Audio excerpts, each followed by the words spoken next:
सभी को नमस्कार। उम्मीद है आप अच्छे होंगे, बहुत अच्छे से अपनी पढ़ाई पर लगे हुए होंगे। ग्रुप डी को लेकर आपके पास 60 दिन बचे हुए हैं। अगर आपने 60 दिन में इन सही डायरेक्शन में तैयारी कर ली तो शायद आप अभी बहुत कमजोर हो, लेकिन इन 60 दिनों के बाद ऐसा हो सकता है कि आप गवर्नमेंट जॉब की तरफ हो।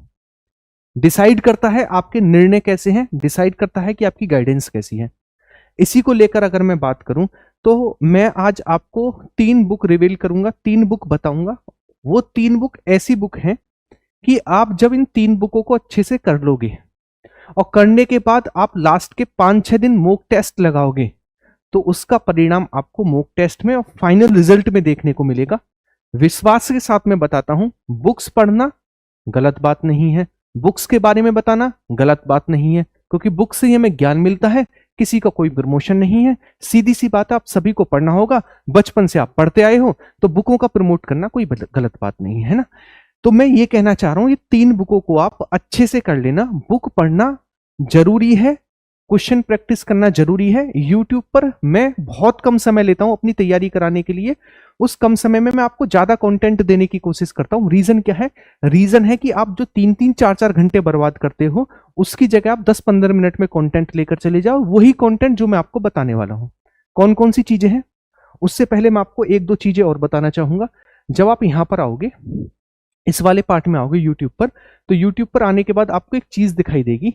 वो चीज क्या है? वो चीज ये है, इसका नाम है क्या? इसका नाम है विकास राणा जीएस चैनल, जिस पर आप अभी हैं। जब आप इस पर आगे की ओर बढ़ोगे तो यहां पर आपको एक प्लेलिस्ट दिखाई देगी, ये वाली।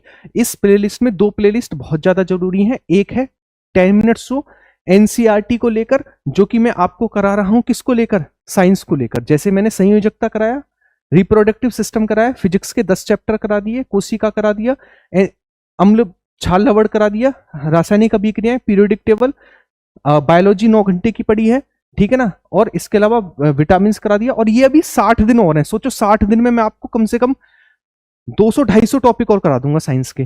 तो इस प्लेलिस्ट को एक तरीके से अपना जिंदगी का सिलेक्शन मानकर चलना, क्योंकि 25 नंबर की साइंस आपकी आनी है और 25 नंबर की साइंस के लिए आप इसे सिलेक्शन मानकर चलना। इस प्लेलिस्ट की हर एक वीडियो को अपने सिलेक्शन का एक एक कदम मानकर चलना, बस इतना मैं कह सकता हूं। दूसरी प्लेलिस्ट जो है ये वाली है, जिसे आप कह सकते हो 10 मिनट्स हो जीके जीएस का लेकर, जिसमें आपको वीडियो देखने को मिलेंगी 84, ये वाला। इन 84 वीडियो में आपको कम से कम 250 टॉपिक देखने को मिलेंगे।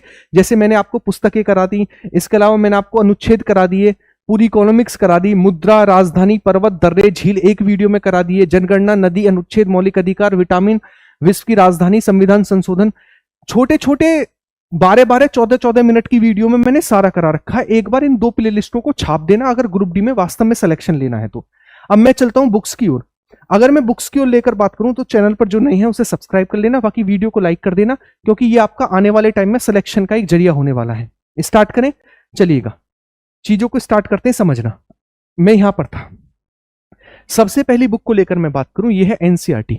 अब कौन सी एनसीईआरटी पढ़नी है, कैसे पढ़नी है, कौन से फैक्ट पर याद रखना? देखो, आप बिल्कुल भी किसी भी वे में 6 की एनसीईआरटी मत पढ़ो, 7th की एनसीईआरटी मत पढ़ो, 8th की एनसीईआरटी मत पढ़ो, 9th की एनसीईआरटी मत पढ़ो। आप पढ़ो केवल 10th की एनसीईआरटी। रीजन समझिएगा क्या है, क्योंकि 10th की एनसीईआरटी आपके सिलेबस में भी है और टाइम भी आपके पास बहुत कम है।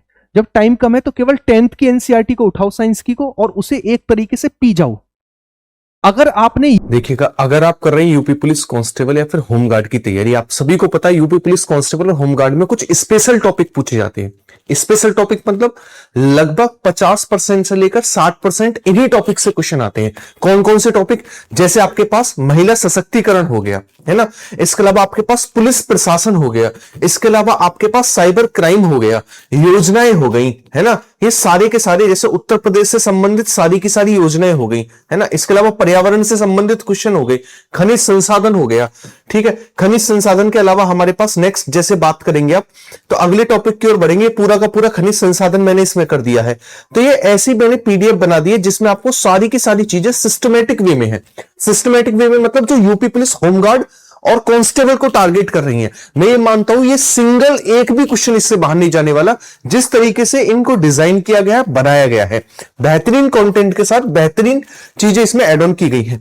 ऐसा नहीं है कि केवल मैं ये बात कह रहा हूं, आप कभी देखोगे तो स्टूडेंट के रिव्यू देखना, किस तरीके से उनके रिव्यू आते हैं इन चीजों को लेकर, तो आप देखते हो कि किस तरीके का प्यार है उनका।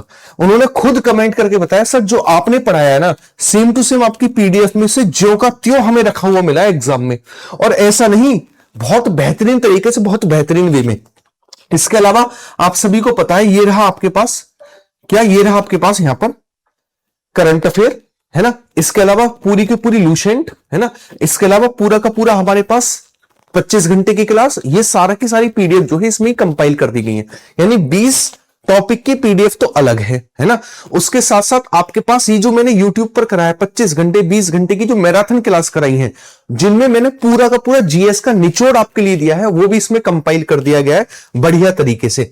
क्लियर है? तो इसमें 20 टॉपिक के अलावा मैंने क्या क्या डाला है, कंप्लीट लूसेंट के 5000 question, complete current affair 2000 question, top 40 topic, special topic UP police के, स्टैटिक जीके के 1000 क्वेश्चन, ज्योग्राफी के 1000 क्वेश्चन, सारे हैंड रिटन नोट्स और डेली क्लास पीएनजी यहां पर अपडेट होती है। क्लियर है? तो होमगार्ड और कांस्टेबल वाले हर एक स्टूडेंट के पास प्रॉपर टाइम है, और प्रॉपर टाइम में उनके पास एक पीडीएफ होनी ही चाहिए। कुछ नहीं तो कम से कम स्पेशल टॉपिक की पीडीएफ तो बिना रटे मत चले जाना। अगर स्पेशल टॉपिक की पीडीएफ को बिना रटे जा रहे हो तो सबसे बड़ी भूल कर रहे हो कि आप जीके जीएस में इतना बड़ा पार्ट जो है, जिसको आपको जो कहते हो परोसा हुआ रख रहा है, उसे भी आप छोड़कर जा रहे हो। तो इन सारी के सारी जीएस के सारे नोट्स का रिवीजन करने का एक बेहतरीन टाइम है। तो सारी चीजों का रिवीजन एक बेहतरीन वे में करना, अच्छे से करना, ठीक है। और जो मैंने आपको बताया स्पेशल टॉपिक, तो स्पेशल टॉपिक में मैंने सब कुछ जान झोंक दी है और बढ़िया तरीके से इनका सारा का सारा पार्ट जो है आपके लिए बना दिया है। क्लियर है? मेरी चीजों को समझ पाए होंगे। धन्यवाद। ये वाला पार्ट पी लिया तो साइंस का 99% पेपर इसी 10th की एनसीईआरटी से बनेगा। कौन से वाले पार्ट से? आपने नीचे देखा होगा, लिखा हुआ, क्या आप जानते हैं, क्या आप जानते हैं, एक आपने लाइन देखी होगी, क्या आप जानते हैं। इस तरीके से हर एक एनसीईआरटी में एक कॉलम मिलता है नीचे, जिसमें थ्योरी लिखी होती है, पूरा साल लिखा हुआ था चैप्टर का, दूसरा चैप्टर के लास्ट में क्वेश्चन होते हैं। इन दो चीजों को अगर आपने कर लिया तो मैं ये मानता हूं कि ये बात किसी को नहीं पता होगी इतनी, कि यहां से क्वेश्चन डायरेक्टली पूछे जाते हैं एनसीईआरटी से, और यहीं से पेपर बनेगा पूरा एनसीईआरटी से। समझ गए? पता सबको होता है, करने की बात होती है। क्या आप जानते हैं, एक कॉलम होता है हर एक चैप्टर में, उसको अच्छे से करना है। दूसरा, उसके साथ क्वेश्चन होते हैं, उसको अच्छे से करना है। और केवल 10th की एनसीईआरटी करनी है। रीजन क्या है कि इतना टाइम नहीं है कि आप एनसीईआरटी पूरी करें। अब 10th की एनसीईआरटी के बाद क्या करें हम, तो उसके लिए मैं आपको 2 बुक बताता हूं, और वो बुक रामबाण होंगी। 2 बुक जो है, कौन कौन सी, देखो 2 बुक है। अब क्वेश्चन की प्रैक्टिस की बारी आती है। क्वेश्चन की प्रैक्टिस के लिए एक बुक आती है, इस बुक को आप देख सकते हैं, ये है आई दृष्टि की बुक, है ना। इसमें क्वेश्चन का कंपाइलेशन है।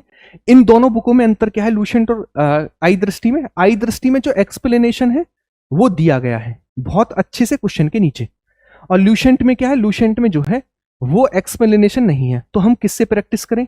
देखो, सबसे पहले आप आई दृष्टि को उठाओ, आई दृष्टि के हर एक क्वेश्चन को लगाओ, और उससे नीचे जो एक्सप्लेनेशन है उसे अच्छे से पढ़ लो, ठीक है। उसके बाद जब आपके पास टाइम बचे तो डायरेक्टली लूसेंट उठाना, उसके चैप्टर पर टिक लगाना, मतलब पहले आंसर की से लेना, आंसर की से पहले टिक लगा लेना, और ओरली पढ़ते हुए चले जाना। याद कुछ मत करना, याद करने का टाइम नहीं है, केवल आप पेज पलटना और डायरेक्ट क्वेश्चन देखना, आंसर देखना, क्वेश्चन देखना, आंसर देखना। इस तरीके से आपने 60 दिनों को डिवाइड कर लेना, इस तरीके से 60 दिन डिवाइड कर लेना। 60 डेज हैं आपके पास, 60 डेज मानकर चलिएगा, और 60 डेज में आप ये मानकर चलिएगा हमें जीके जीएस में 2-3 चीजें करनी है। क्या चीजें करनी है कि हमें 10 दिन में भैया पूरी साइंस की आई दृष्टि और लूसेंट खत्म करनी है। आगे के 10 दिनों में हमें history, polity, geography, history, polity और ज्योग्राफी, इसको आई दृष्टि और लूसेंट की खत्म करनी है। इसी तरीके से 10-10 दिन डिवाइड करके आप सारे के सारे पार्ट को कवर कर लो। अब पता सबको है, करना कैसे है, इसी वे में करना है आपको। सबसे पहले 10th की एनसीईआरटी को कंप्लीट करना है, और 10th की एनसीईआरटी के बाद 10-10 दिन डिवाइड करके चलना कि हमें 10 दिन में ये करना है, 10 दिन में ये सब्जेक्ट करना है, 10 दिन में ये। क्वेश्चन की प्रैक्टिस मस्ट, जरूरी है। बिना क्वेश्चन की प्रैक्टिस के आप सिलेक्शन नहीं ले पाओगे, याद रखना। क्लियर है? सिलेक्शन लिया है इसलिए बता रहा हूं। उन्हीं पद चिन्हों पर आप चलोगे तो शायद आप भी गवर्नमेंट जॉब की ओर चलोगे, वरना बोलने वाले बोलते रहते हैं। और एक और चीज याद रखना, कोई कुछ भी बोले, जीएस और साइंस के अलावा अगर ग्रुप डी में कोई नौकरी ले ले तो शायद रेल मंत्री भी नहीं ले पाएंगे। साइंस और जीएस के अलावा मैथ और रीजनिंग ऐसे सब्जेक्ट हैं जिसमें आप भी स्कोर करके आओगे, सब स्कोर करके आएंगे, और वो मेरिट डिसाइड नहीं करेगा। साइंस, मैथ और रीजनिंग कभी मेरिट डिसाइड नहीं कर सकते, कभी भी नहीं। ग्रुप डी की साइंस और मैथ जो आएगी, जितना आप करके आओगे उतना हर कोई करके आ रहा होगा। अगर मेरिट डिसाइड करेगा तो वो करेगी केवल केवल जीएस और साइंस वाला पार्ट। तो इस भ्रम में लगे मत रहना मैथ और रीजनिंग पर कि हम तो फाड़ के चीर के रहेंगे, कोई यूज नहीं है उसका। प्रैक्टिस करते रहो, बात अलग है, अच्छे से करते रहो, वो भी बात अलग है, लेकिन मेरिट में आएगी तो साइंस और जीएस लेकर आएगी, बिना उसके मेरिट कभी बन नहीं सकती आपकी। ठीक है, तो उम्मीद है जिस चीज को मैंने समझाने की कोशिश की आप उसे करोगे। मैं आपको फिर से बता देता हूं, 10th की एनसीईआरटी को अच्छे से करना है, और लूसेंट और उसके बाद घटना चक्र या फिर आई दृष्टि घटना चक्र को अच्छे से लगाकर चलना है। ये 2 बुक हैं, 3 बुक हैं, अगर आपने इनको अच्छे से पढ़ लिया, मैं इतना यकीन दिला सकता हूं कि आपकी एक गवर्नमेंट जॉब पक्की है। अगर मेरी बातें अच्छी लगी हो तो वीडियो को लाइक करना, नीचे कमेंट छोड़कर जाना कि आप तैयार हो इसके लिए। और तीसरी बात, इसकी मैं फ्री पीडीएफ भी डाल दूंगा, अगर मुझे मिल गई तो मैं इसकी फ्री पीडीएफ डाल दूंगा ताकि आप उसका प्रिंट निकालकर रिवीजन कर लो। ठीक है, अच्छा, जो चैनल पर नए उसे सब्सक्राइब कर लेना। बाकी जो 10 मिनट शो मैंने आपको बताया था साइंस का, उसे जरूर खत्म करते हुए चलना। क्यों? क्योंकि अभी कुछ ही दिन हुए हैं और मैंने आपको 15-20 घंटे की क्लास दे दी है। आने वाले 60 दिनों में मैं पूरी की पूरी साइंस के छोटे छोटे टॉपिक्स में डिवाइड करके आपको एनसीईआरटी की साइंस दे दूंगा। आप बिल्कुल भी निश्चिंत, परेशान बिल्कुल भी नहीं होंगे। ठीक है, तो ख्याल रखिएगा, बाकी मिलते हैं नेक्स्ट वीडियो में। बाय बाय, टेक केयर, जय हिंद सभी को।